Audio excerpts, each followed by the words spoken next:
নমস্কার, আমি সুমন। আজকের এই ভিডিওটির মধ্যে দিয়ে আমরা ডেভিড হেল্ডের ডেমোক্রেসি নিয়ে আলোচনা করব। প্রথমে আমরা গণতন্ত্র বলতে কি বোঝায় সেটা নিয়ে আমরা একটু আলোচনা করব, তারপরে আমরা আমাদের মূল আলোচনায় প্রবেশ করব। তাহলে চলো ভিডিওটি শুরু করা যাক। ইংরেজি ডেমোক্রেসি শব্দটির বাংলা প্রতিশব্দ হলো গণতন্ত্র। এই ডেমোক্রেসি শব্দটি দুটি গ্রিক শব্দের সমাহারে তৈরি করা হয়েছে। একটি হলো ডেমস আর আরেকটি হলো ক্রেটস। এই ডেমস কথাটির অর্থ হলো জনগণ, আর ক্রেটস কথাটির অর্থ হলো শাসন বা ক্ষমতা। সুতরাং বলা যেতে পারে যে গণতন্ত্র বলতে বোঝানো হয় যে জনগণের শাসন ক্ষমতা। প্রত্যেকটি জনগণের যাতে সমান অধিকার সুরক্ষিত করা যায়, সেই অর্থেই গণতন্ত্র শব্দটির পপুলারিটিটা কিন্তু ধীরে ধীরে বাড়তে থাকে। গণতন্ত্র এমন একটি শাসন ব্যবস্থা যার প্রতি বিশ্বাস এবং সমর্থন কিন্তু ব্যাপক পরিমাণে। আজকের আধুনিক সময়ে পৃথিবীর বহু দেশেই গণতান্ত্রিক শাসন ব্যবস্থা প্রতিষ্ঠিত রয়েছে। ডেভিড হেল্ড বলেছেন, যদি ঐতিহাসিক পর্যালোচনা এবং অনুসন্ধান করা যায় তবে দেখা যাবে যে গণতন্ত্র নিয়ে বিশেষ কিছু বলা হয়নি, কিন্তু আধুনিক কালে এই গণতন্ত্রের পপুলারিটিটা কিন্তু ব্যাপক। তাই ডেভিড হেল্ড গণতন্ত্রের আসল অর্থ কী তা খোঁজার চেষ্টা করেছেন। ডেভিড হেল্ড বলেছেন যে বামপন্থী, দক্ষিণপন্থী, মধ্যপন্থী সকল রাজনৈতিক দলই নিজেদের গণতন্ত্রী বলে দাবি করে। পৃথিবীর বিভিন্ন দেশের শাসন ব্যবস্থার মধ্যে পার্থক্য লক্ষ্য করা যায়, কিন্তু ইন্টারেস্টিংলি প্রত্যেকটি দেশই নিজেদেরকে কি বলে, গণতান্ত্রিক বলে দাবি করে। যেমন গণপ্রজাতন্ত্রী চায়না, ঠিক আছে, সেখানে চায়নাও নিজেকে গণতন্ত্র বলে দাবি করে। নর্থ কোরিয়া নিজেকে গণতন্ত্র বলে দাবি করে। রাশিয়া নিজেকে গণতন্ত্র বলে দাবি করে। অ্যাকচুয়ালি কি এই দেশগুলো গণতন্ত্র? তোমরা যদি এই দেশগুলোর দিকে লক্ষ্য করো, তোমরা দেখতে পারবে যে ডেমোক্রেসি এই দেশগুলোতে এক এক রকমের। কোথাও দেখতে পারবে যে মিলিটারি রুল, কোথাও দেখতে পারবে ডিকটেটরশিপ। আর এই বিরোধী কণ্ঠস্বর রোধ করার জন্য পুলিশ, ইডি, সিবিআই এই সবের ব্যবহার করা হচ্ছে, ঠিক আছে। তাই ডেভিড হেল্ড বলেছেন যে গণতান্ত্রিক শাসন ব্যবস্থা সৃষ্টি করাটা যেমন সহজ কাজ নয়, তেমনি গণতন্ত্রকে সংরক্ষণ করে রাখাটাও কিন্তু সহজ কাজ নয়। গণতন্ত্রের সৃষ্টি এবং সংরক্ষণ সুগভীর আত্মত্যাগ এবং সংগ্রামের মাধ্যমেই সম্ভব। ব্যক্তিগত স্বার্থ, ক্ষমতার প্রতি লোভ থাকলে গণতন্ত্রকে কোনোদিন টিকিয়ে রাখা যায় না, যেটি ধীরে ধীরে ডিকটেটরশিপে কিন্তু পরিণত হয়। ডেভিড হেল্ড তার গণতন্ত্রের ধারণাটিকে তিনটি ধারার ভিত্তিতে আলোচনা করেছেন। অ্যাকচুয়ালি তিনি কতগুলো প্রশ্ন আমাদের সামনে তুলে ধরেছেন। ডেভিড হেল্ড শাসন, কার দ্বারা শাসন পরিচালিত হবে এবং জনগণ আমরা কাদেরকে বোঝাবো, এই তিনটি তিনি একটা প্রশ্ন তুলেছেন তিনটি বিষয় নিয়ে। কি? প্রথমত শাসন। শাসন বলতে আমরা কি বুঝবো, এটা হলো তার প্রথম প্রশ্ন। দ্বিতীয় প্রশ্নটা হলো যে শাসন বলতে কি শুধুমাত্র আইন শৃঙ্খলা রক্ষা করাকেই বোঝায়, নাকি বিভিন্ন রাষ্ট্রের মধ্যে সম্পর্ক পরিচালনাকে বোঝায়। এবার কার দ্বারা শাসন? গণতান্ত্রিক শাসন ব্যবস্থায় দায়বদ্ধতা এবং বিরোধিতার ভূমিকাটা কি হবে? জনগণের এই শাসন মেনে চলাটা কি বাধ্যতামূলক থাকবে? যারা জনগণের শাসনে অংশগ্রহণ করতে অক্ষম, তাদের কি ভূমিকা থাকবে এই গণতন্ত্রে? এইগুলো কিন্তু ডেভিড হেল্ড প্রশ্ন তুলেছেন। আরেকটা প্রশ্ন কি? জনগণ নিয়ে, যে জনগণ বলতে কাদেরকে বোঝানো হবে। গণতান্ত্রিক শাসন ব্যবস্থায় জনগণের অংশগ্রহণের প্রকৃতিটা কীরকম হবে, আর গণতান্ত্রিক শাসন ব্যবস্থার যে সুফল, যে ভালো দিকটা, সেটা কি সবার কাছে সমানভাবে পৌঁছে দেওয়া যাবে? অ্যাকচুয়ালি এই প্রশ্নগুলো কিন্তু ডেভিড হেল্ড আমাদের সামনে তুলে ধরেছেন, এবং এই প্রশ্নের উত্তর দিতে গিয়ে তিনি গণতন্ত্রের কতগুলো মডেল বা ধারার কথা আমাদেরকে বলেছেন। তাহলে আমরা এখন সেই বিষয়গুলো সম্পর্কে জানব, ঠিক আছে। ডেভিড হেল্ড গণতন্ত্রের এই মডেলটিকে দুটি ভাগে ভাগ করেছেন। প্রথমটি হলো সনাতন মডেল, মানে যেটা পুরনো কালের মডেল, আর আরেকটা হলো সমকালীন মডেল, মানে বর্তমান সময়ের কন্টেম্পোরারি মডেল, ঠিক আছে, মানে তুলনামূলক আধুনিক মডেল। এইগুলো সনাতন মডেলের মধ্যে আবার চারটি ভাগে তিনি বিভক্ত করেছেন। প্রথমত হলো এথেন্সের ধ্রুপদী গণতন্ত্র, সংরক্ষণমূলক গণতন্ত্র, উন্নয়নমূলক গণতন্ত্র, আরেকটি হলো মার্ক্সীয় ধারার প্রত্যক্ষ গণতন্ত্র। এখানে সংরক্ষণমূলক গণতন্ত্র এবং উন্নয়নমূলক গণতন্ত্র কিন্তু উদারনৈতিক গণতন্ত্রেরই দুটি ধারা, মানে এই দুটোর মধ্যে কিন্তু অনেকটাই মিল লক্ষ্য করা যায়। আর দ্বিতীয়টা হলো সমকালীন মডেলের গণতন্ত্র। এখানে রয়েছে অংশগ্রহণমূলক গণতন্ত্র, প্রতিযোগিতামূলক এলিটবাদী গণতন্ত্র, আইনমূলক গণতন্ত্র এবং বহুত্ববাদী গণতন্ত্র। এবার আমরা এই প্রত্যেকটি ভাগকে একে একে আলোচনা করব। প্রথমত হলো এথেন্সের ধ্রুপদী গণতন্ত্র। এথেন্সের গণতন্ত্রের এলাকা ছিল ক্ষুদ্র নগর রাষ্ট্র। এথেন্সের গণতন্ত্রে সার্বভৌম ক্ষমতার উৎস ছিল নাগরিক সভা। এই গণতান্ত্রিক শাসন ব্যবস্থায় বিশ্বাস করা হয় যে প্রত্যেক নাগরিকই শাসন করবে, আবার পর্যায়ক্রমে শাসিত হবে। এথেন্সীয় গণতন্ত্রে নাগরিক সাম্যের ওপর বিশেষ গুরুত্ব দেওয়া হতো। এথেন্সে নাগরিক সভার নিয়মিত মিটিং হতো, সেখানে নাগরিকেরা সেই মিটিংয়ে অংশগ্রহণ করত, সরকারি কোনো দায়িত্ব পেলে তারা সেই দায়িত্বটাকে পালন করত এবং তারা যে কোনো রকমের সরকারের যদি তাদের সাহায্যের প্রয়োজন পড়ে তারা কিন্তু নিজেদের হাত বাড়িয়ে দিত। এথেন্সের এই ক্লাসিক্যাল মডেলের ডেমোক্রেসিতে যে সকল ফিচার্সগুলো দেখা যায় সেগুলো হলো, এখানে গণতান্ত্রিক শাসন ব্যবস্থা ছিল। গণতান্ত্রিক শাসন ব্যবস্থা মানে কি? যে শাসন ব্যবস্থা জনগণের দ্বারা এবং জনগণের জন্য এবং জনগণের নিজেদের শাসন।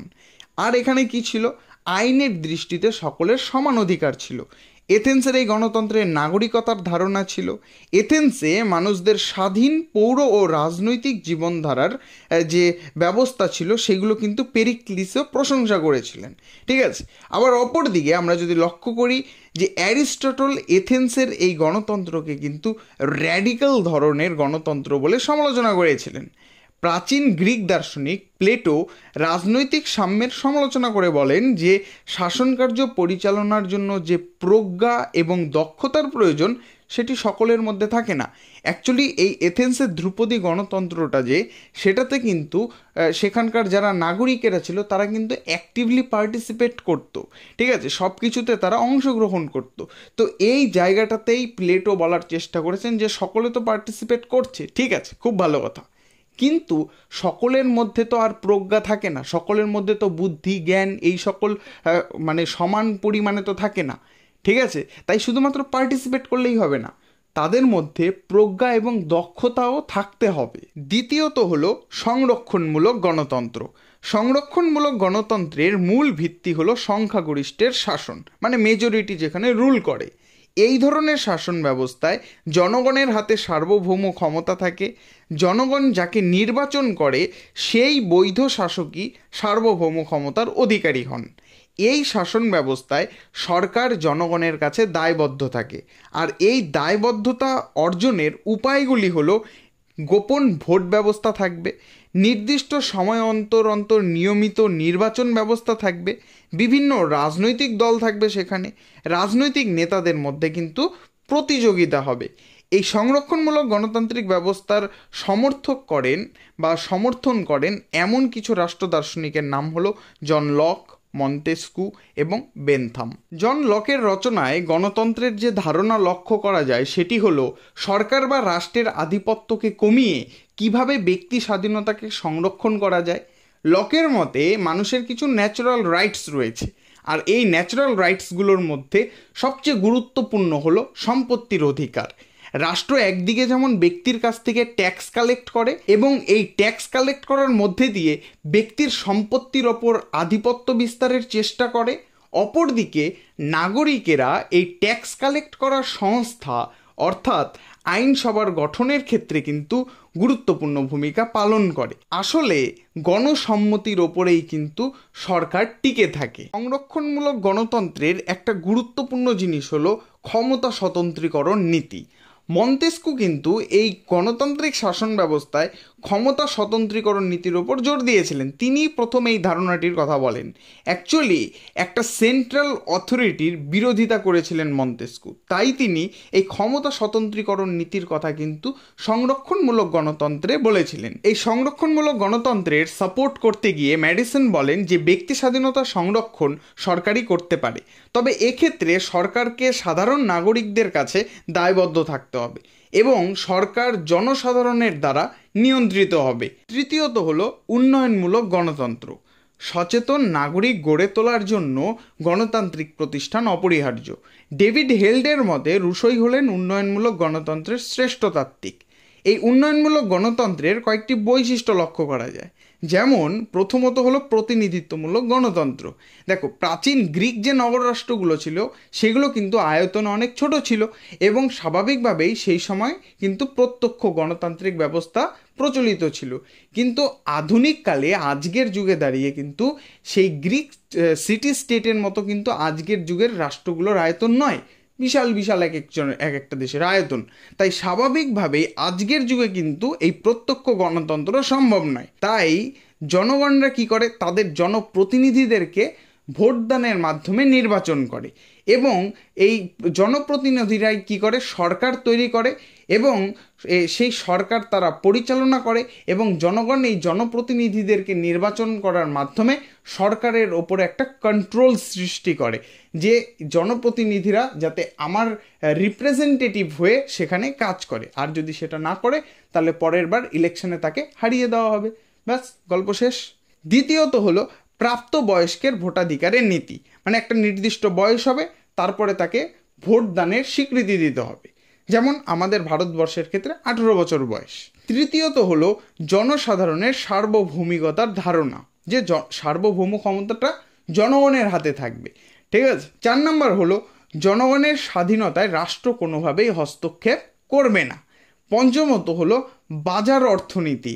ষষ্ঠত হলো বাজারে অর্থনৈতিক ক্ষেত্রে প্রতিযোগিতা, মানে একটা জিনিসের মনোপলি থাকবে না। ফর এক্সাম্পল, ধরো বাজারে যদি মাত্র একটাই কোম্পানির সিম কার্ডের কোম্পানি থাকে, তাহলে কি হবে, সেখানে কিন্তু এক একটার যে ডেটা প্যাকের প্রাইস বা যে মান্থলি যে প্যাকেজগুলো সেগুলোর রেট কিন্তু অনেক বেশি থাকবে।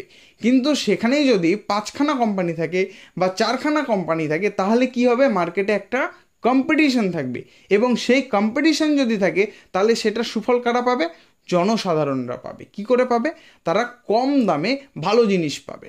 ঠিক আছে, বুঝতে পেরেছো তো? তো ওই উন্নয়নমূলক গণতন্ত্রে নাগরিকদের রাজনীতিতে অংশগ্রহণ করার কথা কিন্তু বলা হয় এবং এই উন্নয়নমূলক গণতন্ত্রের মুখ্য প্রবক্তারা হলেন জন স্টুয়ার্ট মিল, তার মধ্যে একজন গুরুত্বপূর্ণ মানুষ। 4 নম্বর হলো মার্ক্সীয় ধারার প্রত্যক্ষ গণতন্ত্র। এই ধারার গণতান্ত্রিক শাসন ব্যবস্থায় বাজার অর্থনীতি, ব্যক্তিগত সম্পত্তির অধিকার, বিভিন্ন শ্রেণী যেমন ধনী, গরিব, মালিক, ঠিক আছে, তারপরে এই যে শ্রেণী শোষণ, তারপরে মানুষের অভাব, এই সব কিছুর অবলুপ্তির কথা বলা হয়েছে, যে এই সবের মধ্যে কিছুই থাকবে না। মার্ক্সীয় প্রত্যক্ষ গণতন্ত্রে অর্থনৈতিক ও রাজনৈতিক ক্ষেত্রে সাম্যের কথা বলা হয়েছে। তো আমরা এই 4টি সনাতন মডেল নিয়ে আলোচনা করলাম। এখন আমরা সমকালীন মডেলের গণতন্ত্র নিয়ে আলোচনা করব। প্রথমত হলো অংশগ্রহণমূলক গণতন্ত্র। অংশগ্রহণমূলক গণতন্ত্র অনুযায়ী সমাজে কতগুলি প্রধান প্রতিষ্ঠান রয়েছে এবং সেই প্রতিষ্ঠানগুলোতে নাগরিকদের সরাসরি অংশগ্রহণ করাটা অত্যন্ত গুরুত্বপূর্ণ। যেমন স্থানীয় শাসন ব্যবস্থায় অংশগ্রহণ, যেমন ধরো পঞ্চায়েত সমিতি, জেলা পরিষদ, এইগুলো যে রয়েছে, ঠিক আছে, এইগুলোতে কিন্তু জনগণের অংশগ্রহণ করাটা খুবই গুরুত্বপূর্ণ। দ্বিতীয়ত কি, নাগরিকদের অধিকার এনশিওর করা এবং এই যে সরকারি যে ব্যবস্থাগুলো রয়েছে বিভিন্ন ধরনের, এই সরকারি ব্যবস্থায় বা সরকারি কাজকর্মে নারীদের অংশগ্রহণ করছে কিনা সেই দিকটাকে কিন্তু খেয়াল রাখতে হবে এবং নারীদেরকে অংশগ্রহণের ক্ষেত্রে উৎসাহিত করতে হবে এবং এটা এনশিওর করতে হবে যে ফিমেলরাও এই সরকার পরিচালনার ক্ষেত্রে পার্টিসিপেট করছে। তৃতীয়ত কি, আমলাতন্ত্রের ক্ষমতা কমাতে হবে। চতুর্থত হলো যে রাজনৈতিক দল এবং যারা দলের সদস্য থাকবেন তাদেরকে দায়িত্ববোধটা আরও বাড়াতে হবে, তাদের মধ্যে দায়িত্ববোধের ধারণাটাকে জাগিয়ে তুলতে হবে। পঞ্চমত হলো সংবাদপত্রের স্বাধীনতা, যেটা একটা ডেমোক্রেসির ক্ষেত্রে খুবই গুরুত্বপূর্ণ। বিনা ভয়ে যাতে সংবাদপত্রের যে রিপোর্টাররা থাকবেন তারা যাতে তাদের মতামত প্রকাশ করতে পারে, যেটা অ্যাকচুয়াল ঘটনা সেটা লেখার তাদের স্বাধীনতা দিতে হবে। ষষ্ঠত হলো যে দারিদ্র মানুষের স্বার্থ সংরক্ষণ করতে হবে। দরিদ্র যারা থাকবেন, যারা গরিব থাকবেন, তাদের কি করে ভালো হয় সেই দিকে কিন্তু ধ্যান দিতে হবে। আসলে এই নাগরিকরা যদি সরাসরি সরকারি কাজকর্মে অংশগ্রহণ করে তবে তাদের সরকারি কাজকর্মের প্রতি কিন্তু আগ্রহ আরও বাড়বে, অভিজ্ঞতা বাড়বে এবং সেই সরকারের প্রতি তাদের একটা দায়বদ্ধতাও বাড়বে। এতে দেশের প্রতি কিন্তু একটা ভালোবাসাও তৈরি হয়। 2 নম্বর পয়েন্টটি হলো প্রতিযোগিতামূলক এলিটবাদী গণতন্ত্র। দেখো, এলিটবাদী দিয়েই বোঝা যাচ্ছে যে এখানে কারা থাকবেন। আধুনিক কালের সমাজ হলো শিল্প সমাজ, ঠিক আছে। এই এলিটবাদী গণতন্ত্রের কয়েকটি বৈশিষ্ট্য কি, যে এখানে সংসদীয় গণতন্ত্র থাকে, এবং এই সংসদীয় গণতন্ত্রে কারা থাকে, যত বড় লোক শ্রেণীর মানুষরা আছে, যত বড় বড় বিজনেসম্যানরা রয়েছে তারা থাকে। আর কি, দেশের নেতৃত্বের কেন্দ্রে থাকবে প্রভাবশালী ব্যক্তিরা, যারা দেশের নেতা হবেন, ঠিক আছে, যারা দেশের ক্ষমতার একেবারে কেন্দ্রে থাকবে, সেন্ট্রালে থাকবে। তারা কারা হবেন? তারা হবেন মুকেশ আম্বানির মতন মানুষ, কোটিপতি মানুষ, ঠিক আছে। তৃতীয়ত হলো আইনমূলক গণতন্ত্র। আইনমূলক গণতন্ত্রের কয়েকটা বৈশিষ্ট্য হলো যে এখানে আইনের অনুশাসন থাকবে, উন্মুক্ত বাজার অর্থনীতি থাকবে, যেখানে ওপেন মার্কেট সিস্টেম থাকবে, বিভিন্ন বাইরের কোম্পানি সেই মার্কেটে এন্টার করতে পারবে এবং তারা বিজনেস করতে পারবে। তৃতীয়ত হলো যে শাসনতান্ত্রিক রাষ্ট্র ব্যবস্থা। চতুর্থত হলো মানুষের কাজকর্মের স্বাধীনতা, এবং রাষ্ট্র মানুষের স্বাধীনতার ক্ষেত্রে যতটা কম সম্ভব হস্তক্ষেপ করবে, ঠিক আছে, মানে ন্যূনতম হস্তক্ষেপ। এই ধরনের শাসন ব্যবস্থা আইনের অনুশাসনের ভিত্তিতে সংখ্যাগরিষ্ঠের শাসন প্রতিষ্ঠিত হবে। 4 নম্বর পয়েন্টটি হলো যে বহুত্ববাদী গণতন্ত্র। এই বহুত্ববাদী গণতন্ত্রের কয়েকটি বৈশিষ্ট্য হলো নির্দিষ্ট সময় অন্তর অন্তর নির্বাচন হবে এবং নির্বাচনে বিভিন্ন রাজনৈতিক দলের মধ্যে প্রতিযোগিতা হবে। দ্বিতীয়ত হলো বিভিন্ন স্বার্থ গোষ্ঠী বা ইন্টারেস্ট গ্রুপ থাকবে, প্রেশার গ্রুপ থাকবে সেখানে।